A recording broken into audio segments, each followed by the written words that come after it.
Graças a Paz, irmãos. É um prazer estar aqui para trazer a palavra de Deus essa manhã. Eu louvo a Deus por esse momento em que nós vamos estar refletindo a respeito dessa lição do número 3 sobre a vida para Cristo. E nessa lição de hoje nós vamos aprender basicamente duas coisas. Uma delas é a importância de refletirmos a respeito da justificação pela fé. E outra é descobrir a missão que Deus tem para mim e para você. E eu quero que os irmãos abram aí suas Bíblias e ocupem comigo a leitura de apenas 2 versículos. Está lá em Gálatas 2, o versículo 19 e o versículo 20, que diz assim: Porque eu, mediante a própria lei, morri para a lei, a fim de viver para Deus. Estou crucificado com Cristo. Logo, já não sou eu quem vive, mas Cristo vive em mim. E esse viver que agora tenho na carne, vivo pela fé no Filho de Deus, que me amou e a si mesmo se entregou por mim. E quando a gente lembra desse apóstolo Paulo, não tem como falar dele, dessa lição, sem falar dessa justificação pela fé, que a lição encaminha que a gente reflita sobre isso. E a justificação pela fé nada mais é do que um ato jurídico da parte de Deus, em que ele declara justo homens que eram injustos. É isso que é a doutrina da justificação pela fé, que esteve inclusive no centro da reforma protestante, e que a gente vai ver na lição que nos mostra que só pela fé, somente pela fé, nada pelas obras. E essa palavra justificação, né, que tem uma origem latina, que significa fazer justo, ela aparece no Novo Testamento 39 vezes. E dessas 39, 29 estão incluídas nas cartas de Paulo. Então Paulo, mais do que ninguém, soube o que é ser uma pessoa justificada. E nos mostrou que a justificação é o exato oposto da palavra condenação. E ele também nos ensinou que a justificação acontece por mérito exclusivamente de Cristo. Não há nada em nós que nos faça merecedor de ser justificados. O apóstolo Paulo, ele nos diz também que a justificação ela é concedida pela graça e recebida por nós através da fé.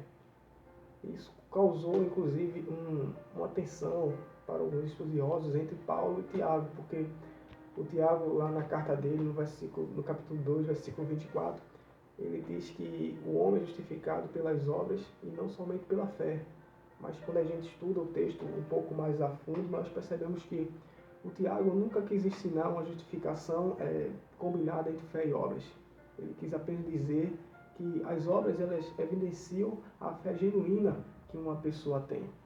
E que a fé, ela sendo verdadeira, necessariamente ela vem acompanhada de alguma evidência exterior. E o apóstolo Paulo ele resume esse importante fundamento lá no capítulo 8 de Romanos, que ele diz: portanto agora não há nenhuma condenação para os que estão em Cristo Jesus. E lá no finalzinho ele faz a pergunta de quem poderá trazer alguma acusação para os escolhidos de Deus. É Deus quem o justifica. Então é muito importante que a gente esteja com essa justificação bastante clara em nossas vidas, porque uma vez justificado, essa justificação é um ato único, diferentemente da santificação, que é um ato progressivo, mas a justificação acontece uma única vez e não há como nós sermos meio justificados, ou nós somos inteiramente justificados, ou nós não somos justificados. E o apóstolo Paulo, ele que nesse momento aqui de Gálatas, ele lutava contra os emissários de Satanás, e a acusação basicamente deles era que o apóstolo Paulo ele não pregava um evangelho semelhante a Pedro e aos demais apóstolos. E a defesa de Paulo era demonstrar que mesmo não sendo influenciado diretamente ou instruído diretamente pelos outros apóstolos, ele ainda assim anunciava um evangelho autêntico, um evangelho verdadeiro, um evangelho genuíno.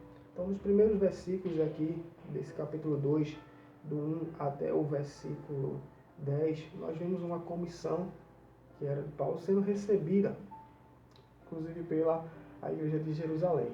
E a igreja de Jerusalém não hesitou em recomendar que ele continuasse o seu ministério de pregar o evangelho, o ministério de pregação do evangelho aos gentios ou aos não-judeus. E essa missão a missão de Paulo, no versículo 1, versículo 2, ele diz que 14 anos depois de se encontrar com Pedro e com o Tiago, ele sobe a Jerusalém novamente e prega essa mensagem, esse evangelho, não instruído por homens, mas por revelação divina. E à altura desse campeonato, como a revista nos mostra, o Paulo e o Barnabé já haviam completado sua primeira viagem missionária. E ao retornar a Antioquia, ele contou os milagres e as conversões dos gentios pela graça mediante a fé. E foi isso que causou um problema de ser ou não ser necessário observarem a lei mosaica. Porque Paulo proclamava que os cristãos, ele estava livre dessa exigência da lei mosaica. Mas muitos ali em Jerusalém, eles defendiam as ideias contrárias da de Paulo. E Paulo, quando vai novamente a Jerusalém, ele leva ali com ele o Tito. No versículo 1, ele diz, levando também a Tito, como prova evidente da eficácia do evangelho que ele pregava. Então, quando ele estava se defendendo ali dos seus acusadores, ele usou também uma prova evidente, que era o Tito, que mesmo não sendo gentil, ele não se fez necessário cumprir todos aqueles rituais. E é muito importante ter na nossa mente que Paulo também tinha essa prova para mostrar para as pessoas do evangelho que ele pregava, que era genuíno, que era autêntico, diferente daqueles acusadores que eles estavam acusando de não pregar esse evangelho. E a recomendação final que Paulo recebe, ele, após ter a sua comissão recebida pelos apóstolos ali em Jerusalém, eles lhe deram a incumbência de pregar esse mesmo evangelho da graça, esse mesmo evangelho mediante a fé que Paulo estava pregando, porque eles reconheceram que realmente eles pregavam o mesmo evangelho.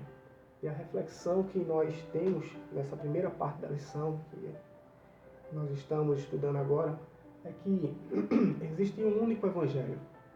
E esse evangelho, com o passar do tempo, não mudou. A mensagem, o conteúdo é o mesmo. E nós devemos transmitir esse mesmo evangelho que nós recebemos e que o apóstolo Paulo, há tantos anos atrás, também pregou. Então, nesse dia, nessa manhã, fica essa reflexão para o coração dos irmãos. Que preguem esse evangelho. E tenham essa certeza de que vocês foram justificados pela fé que vocês têm em Cristo Jesus. Amém?